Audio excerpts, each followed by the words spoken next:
Hola, bienvenidos de nuevo a Pura Vida Católicos. El día de hoy vamos a continuar con Apocalipsis capítulo 16, versículo del 1 al 21. Oración. Dios amable y amoroso, gobernante de todas las cosas en el cielo y en la tierra, escucha favorablemente la oración de tu pueblo y concédenos tu paz en nuestros días. Te pedimos que al celebrar la grandeza del amor que resplandece de tu Hijo, recibamos de esta fuente divina gracias cada día más abundantes. Por Cristo nuestro Señor. Amén. En este video vamos a hablar de los 7 ángeles derramando las copas sobre el mundo pagano.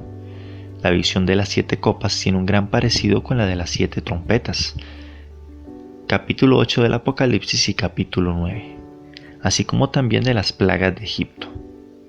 Sin embargo, hay que advertir que las 7 copas están en relación más concreta con la bestia y con Roma, y son una especie de introducción a los capítulos 17 y 19 del Apocalipsis. Del templo oí una voz que decía a los 7 ángeles: Id y derramad las 7 copas de la ira de Dios sobre la tierra. En el capítulo precedente quedaban los 7 ángeles, salidos del templo de Dios, con las copas en sus manos, prontos a ejecutar el mandato divino. Del mismo templo sale ahora la voz fuerte e imperiosa de Dios que les ordena derramar las copas llenas de la cólera de Dios sobre la tierra. Los ángeles ejecutan el mandato uno en pos del otro. El contenido de cada copa, al ser derramado sobre la tierra, produce su propia plaga. Fue el primero y derramó su copa sobre la tierra, y sobrevino una peste maligna y perniciosa sobre los hombres que tenían la marca de la bestia y se postraban ante su imagen. El primer ángel derramó su copa sobre la tierra, primer elemento natural que forma el universo según la cosmología hebrea, que serían la tierra, el mar, el agua dulce y el firmamento.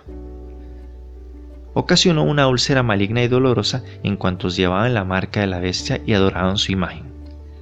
Esta primera copa afecta a todos los adoradores de la bestia, pero no a los fieles, porque se está haciendo un juicio.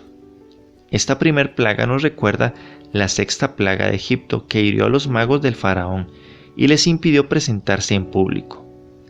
También tiene cierta semejanza con la primera del Apocalipsis y la 5ª.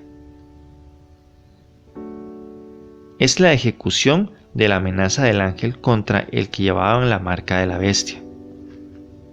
La úlcera es el castigo de la idolatría. El pecado es castigado con desgracias temporales, como en el Antiguo Testamento. El castigo de los adoradores de la bestia contrasta con la alegría de sus vencedores. Apocalipsis capítulo 15, versículo 2. Con esta plaga afecta a los que están marcados con el tatuaje de la bestia y a los adoradores de su imagen. Parece lícito deducir que los cristianos quedaron libres de ella. El segundo derramó su copa sobre el mar y se convirtió en sangre como de muerto, y murió todo ser viviente en el mar. El segundo ángel derrama su copa sobre el mar, daña cuanto hay en él, y su efecto es el mismo que el de la primera plaga de Egipto. Cifras en Éxodo capítulo 7 versículo del 14 al 24. Esto convirtió el agua de mar en sangre. Aquí el autor sagrado acentúa la nota diciendo que la sangre era como sangre de muerto. En otras palabras, sangre podrida. Quienes derramaron sangre han de beber sangre. Es el mismo azote en el que se habla en la 2ª trompeta, pero con la diferencia es que la plaga no afecta solo a 1/3 de los vivientes del mar. Sucede que esto afecta a todos los vivientes del mar. Esta copa forma un todo con la siguiente.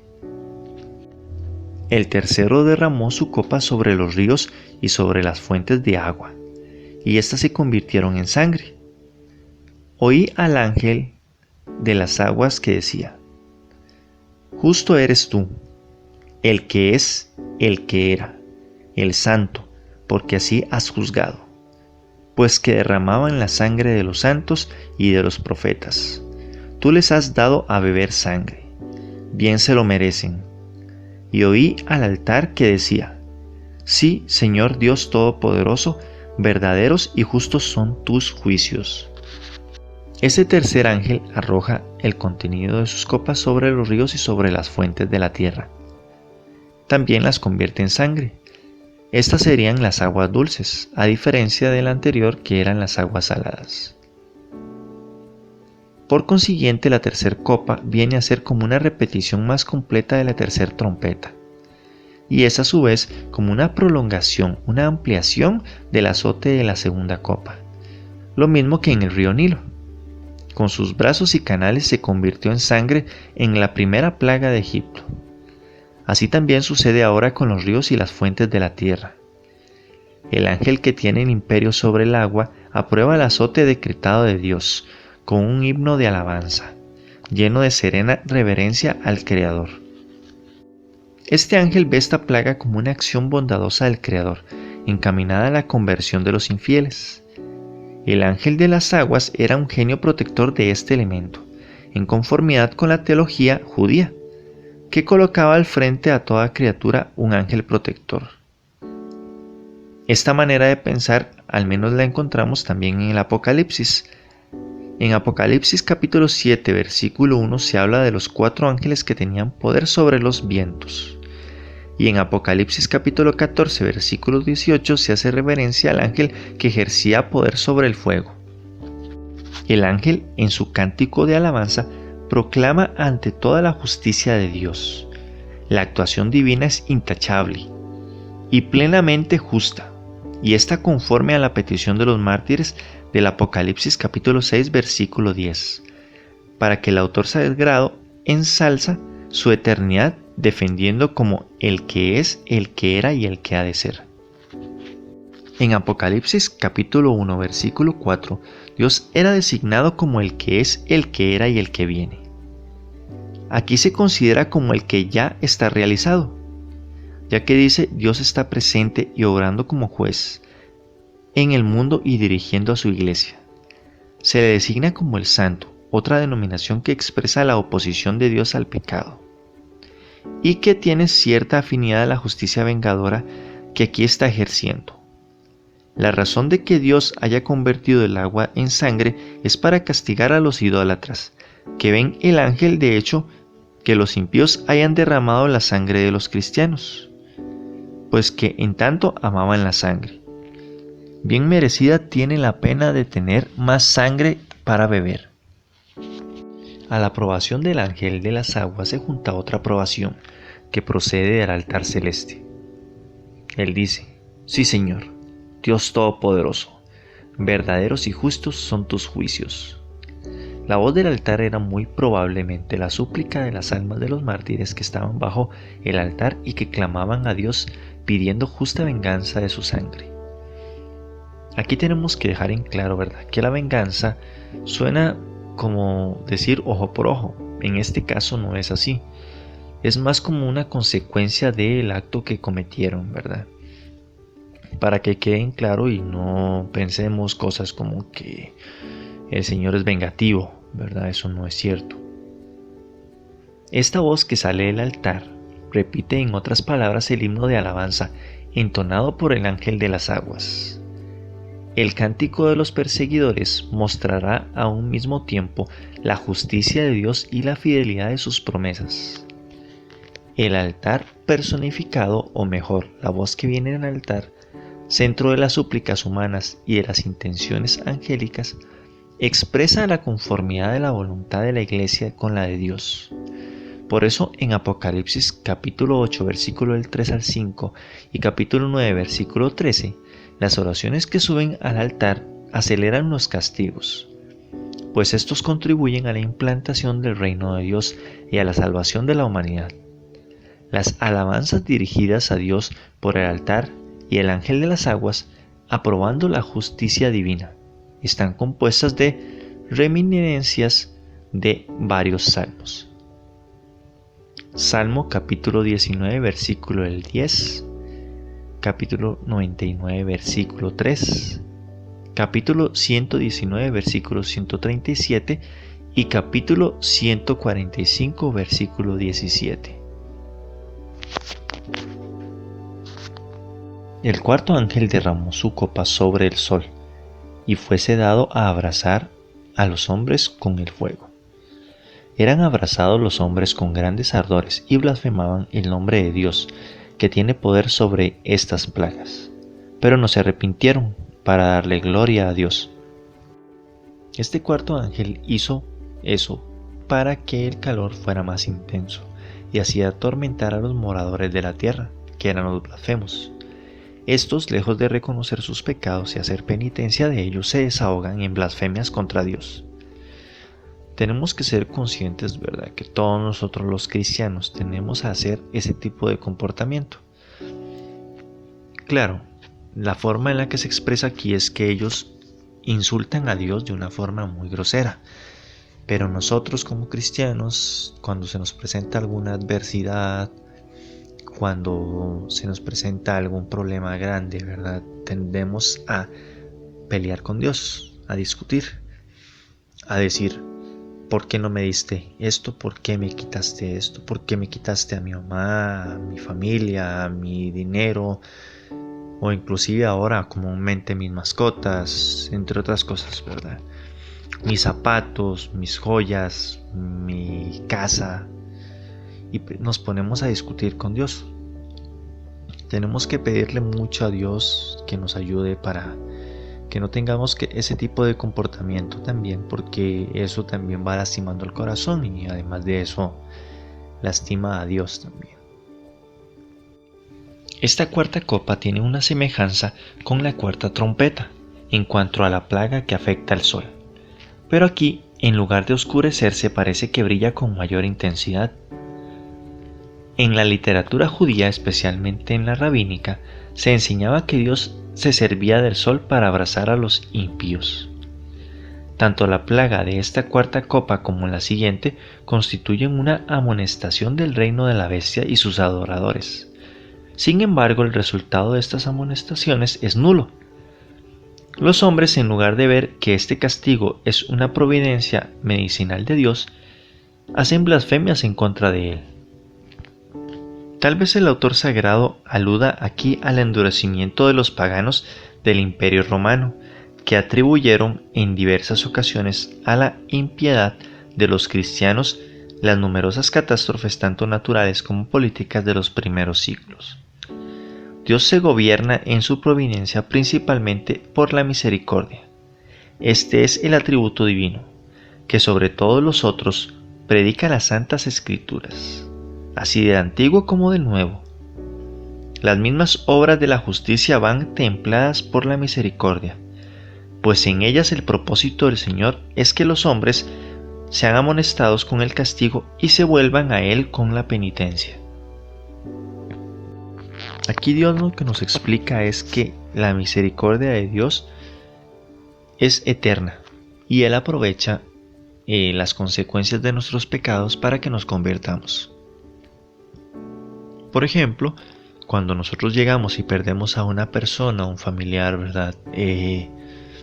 Tendemos a discutir con Dios y decir por qué nos lo quitó, que por qué se tuvo que ir antes, que había muchas cosas que quería hacer, ¿verdad? Pero tal vez a esa consecuencia, si nosotros intentáramos verla de la manera más positiva posible, nos dice que necesitamos de Dios para poder enfrentar un luto.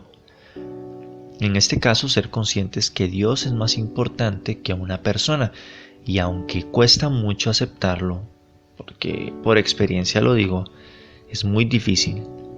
Tenemos que entender que Dios es el amor principal, es el amor que nunca nos va a dar la espalda, nunca nos abandona.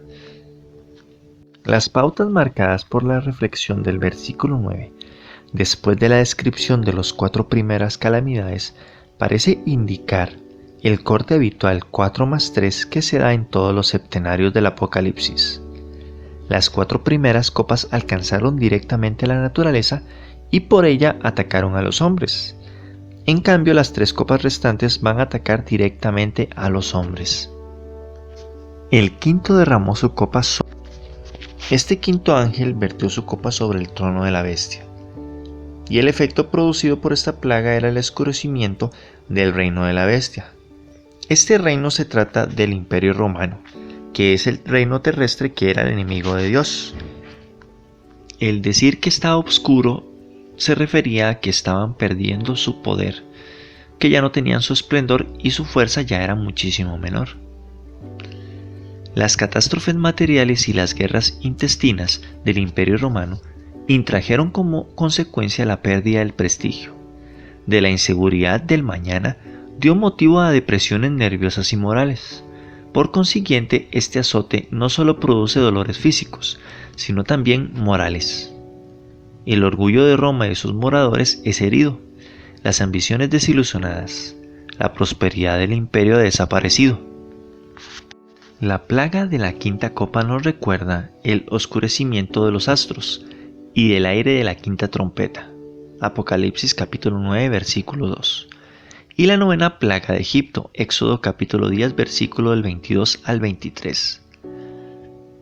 El autor del libro de la sabiduría, Sabiduría capítulo 17 versículo del 1 al 20, comenta la novena plaga de Egipto, ponderando los tormentos que los egipcios padecieron envueltos en espantosas tinieblas y como aprisionados por ellas. Esto mismo hace nuestro autor al decirnos que de dolor se mordía la lengua y blasfemaban del Dios del cielo a causa de las penas y de las úlceras que sufrían. Ahora la bestia es herida en su misma sede, desde donde el anticristo gobernaba y deslumbraba el mundo.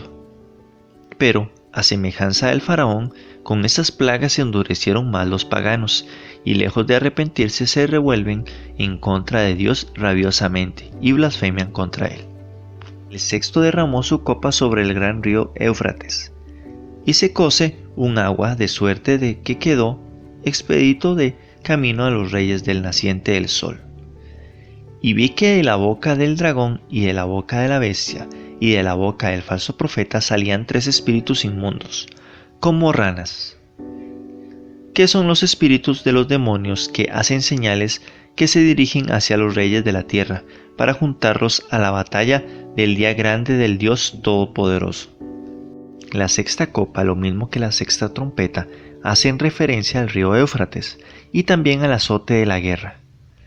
Este río, al ser derramada la copa del ángel sobre él, se secó, como antiguamente se había secado el Mar Rojo. Éxodo capítulo 14 versículo del 21 al 29. Y el río Jordán, para dar paso a los reyes pardos, terror del Imperio Romano. San Juan presenta siempre la guerra como la mayor calamidad exterior que se pueda abatir sobre el mundo. Cifras en Apocalipsis capítulo 6 versículo 4, capítulo 9 versículo 13, capítulo 14 del versículo 19 al 20. Siguiendo con esto, el ejemplo de los profetas del Antiguo Testamento y la experiencia dolorosa de la historia. En la época de San Juan, el río Éufrates formaba la frontera oriental con el Imperio Romano. Después de sus victorias sobre los pardos, trasladó al río Tigris, incluyendo en el imperio una parte de Mesopotamia. Detrás de la frontera estaba el imperio de los pardos, que durante mucho tiempo fueron una continua amenaza para las provincias orientales del Imperio Romano y constituían el terror del occidente. San Juan amenaza con la invasión de los pardos, la cual sería tanto más de temer cuanto que el Imperio Romano había quedado debilitado con el azote de la quinta copa. Además, el camino de los ejércitos enemigos quedaba expedito al ver seco el río. La invasión de los pardos parece surgir al autor sagrado una coalición de todos los reyes de la tierra, movilizados por el dragón y las bestias, para dar la batalla definitiva contra la iglesia. Se cree que el término de la rana se utilizó por 3 razones. La primera es porque la rana era un animal impuro. Eso se explica en Levítico capítulo 11 versículo del 10 al 12. También se cree que se utilizó ya que una de las plagas de Egipto eran las ranas, cifras en Éxodo capítulo 8 versículo del 1 al 10. Y el tercero es que se cree que las ranas, cuando hacían el crack, se parecían mucho a cuando habían personas que tenían palabrerías y utilizaban esas palabras para engañar al pueblo. Muchos de los santos padres han visto a las ranas como un símbolo de las tentaciones sexuales impuras. San Agustín, sin embargo, ve en ellas la representación de la vanidad. La interpretación más común hoy día es la que se ve las ranas como el símbolo de los seductores, que con gran maña se las arreglan para sembrar la desunión, las rencillas y todo lo que pueda conducir a una guerra. Los tres espíritus en forma de ranas corresponden por contraste a las tres grandes ángeles del Apocalipsis, cifras en Apocalipsis capítulo 14 versículo del 6 al 12. Los tres espíritus demoníacos trabajan para el dragón, lo mismo que los tres ángeles amonestadores trabajan para el cordero. Y con el dragón hacían prodigios, así también sus auxiliares infernales lo hacen, cifras en Apocalipsis capítulo 12 versículo 15, capítulo 13 versículo del 2 al 3, capítulo 13 versículo 13 y capítulo 19 versículo 20. También como misión para traer a los reyes de la tierra a la causa del dragón y juntarlos en la batalla final contra el cordero. Cifras en Apocalipsis capítulo 17 versículo 14, capítulo 19 versículo del 11 al 21. Pero en realidad se juntarán para el día grande de Dios Todopoderoso, que domina a todos los ejércitos, tanto los ejércitos del bien como del mal. El gran día de Dios es aquel en el que el Señor vencerá y exterminará totalmente a las fuerzas del mal. Cifras en Apocalipsis capítulo 6 versículo 17, capítulo 17 versículo 14, capítulo 19 versículo del 19 al 21 y la segunda carta de Pedro capítulo 3 versículo 12. Y aquí que vengo como ladrón. Bienaventurado el que vela y guarda sus vestiduras, para no andar desnudo, y que se vean sus vergüenzas. Ante el terror que este anuncio podía suscitar entre los mismos fieles, Jesucristo en persona interrumpe el septenario para dirigirles unas palabras que les infundirán confianza. Cristo anuncia su próxima venida, que será como el contrapeso de las invasiones de los reyes de la tierra, la batalla del gran día, que será el último de los episodios que habían que preparar la gran venida de Cristo. Apocalipsis capítulo 19 versículo 19 traía a la memoria a los cristianos el día de la parucía, el día de la recompensa, por el que suspiraban con paciencia. Ante la amenaza del dragón y de los que sostienen su causa, el Salvador hace una advertencia invitando a la vigilancia, como ya lo había hecho en el Evangelio de Mateo capítulo 24 versículo del 43 al 44. Lucas capítulo 12 versículo 39 al 40. Las bienaventuranzas de la vigilancia es una de las 7 que se encuentra en el Apocalipsis. El que vela se supone que está vestido y que está en modo de guardando sus vestidos. En cambio, el que se acuesta a dormir se despoja sus vestidos y luego durante el sueño suena una voz de alarma. No tendrá tiempo de vestirse y tendrá que huir desnudo. Los vestidos que el cristiano ha de guardar simbolizan las obras buenas, verdadero ornamento del alma, la fe que obra por medio de la caridad y la gracia. La batalla que preparan los espíritus demoníacos tendrá lugar en Armagedón, que en hebreo significa montaña de Megiddo. Esta se encuentra al suroeste del valle de Geser, el que se conoce como la media luna fértil, y al noroeste del Mar Muerto. Por consiguiente, parece tener relación con la ciudad de Megiddo, situada en la llanura de Esdrelón, en Palestina, al pie de la montaña que prolongan el monte Carmelo. Esta ciudad es tristemente célebre en la antigüedad por ser un lugar de batallas y de desastres, ya que era lugar estratégico de la ruta carabénica que llevaba a Egipto, a Siria. Por todo lo cual, Megiddo es un lugar simbólico de desastres, ya que enuncia con su siniestra fama al derrotar a la espera de los huéspedes del Anticristo. Como la ciudad de Megiddo estaba al borde de la llanura de Esdrelón y al pie de la montaña, el autor sagrado tal vez haya querido combinar la tradición del lugar en donde morían los reyes, en donde se habla del enemigo escatológico Israel, exterminando sobre los montes. El séptimo ángel derramó su copa en el aire, y salió del templo una gran voz que procedía del trono de Dios, diciendo: Hecho está. Y hubo relámpagos y voces y truenos y un gran terremoto, cual no lo hubo desde que existen los hombres sobre la faz de la tierra. El séptimo ángel derramó su copa en el aire, para que todos los elementos experimentasen el efecto de la cólera divina. Además, hay que tener en cuenta que en los aires o en el cielo atmosférico son la parte en donde moran los espíritus malignos, a quienes el Señor quiere castigar. Después de que el ángel vació la copa, se oyó una voz que salió del templo, del mismo trono de Dios, que por lo tanto hemos de suponer que es la voz del Dios mismo, que decía: Hecho está, es decir, que se acabó.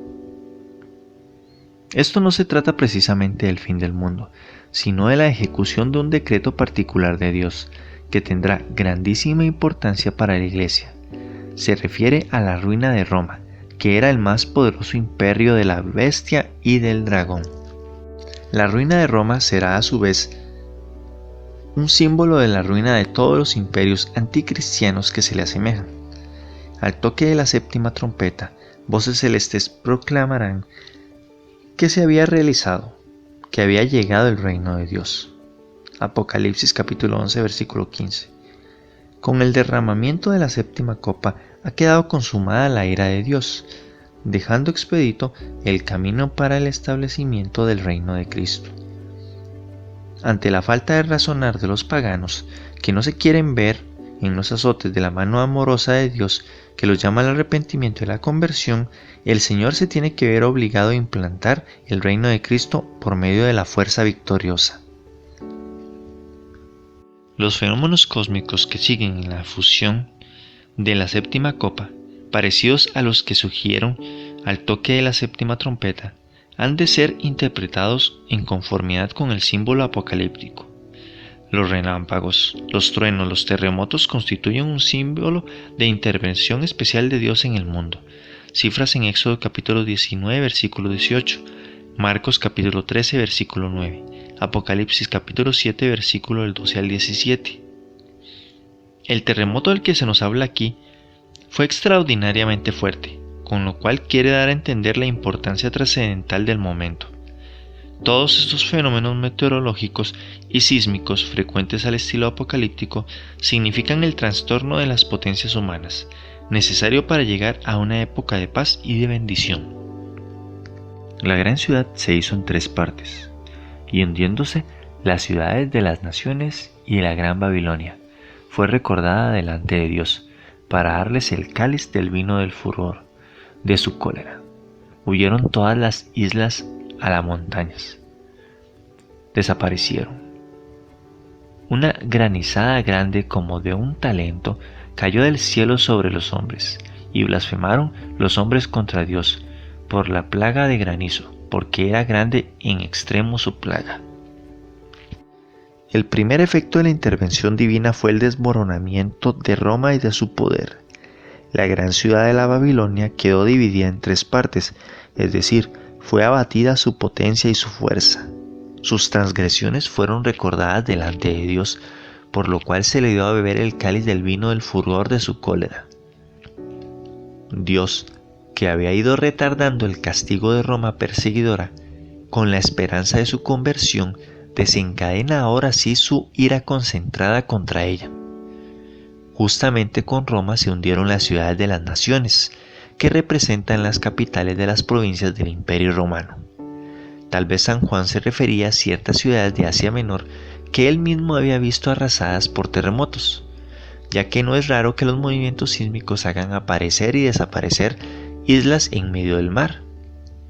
Las islas que se hunden y las montañas que desaparecen simbolizan la caída y la transformación de grandes imperios.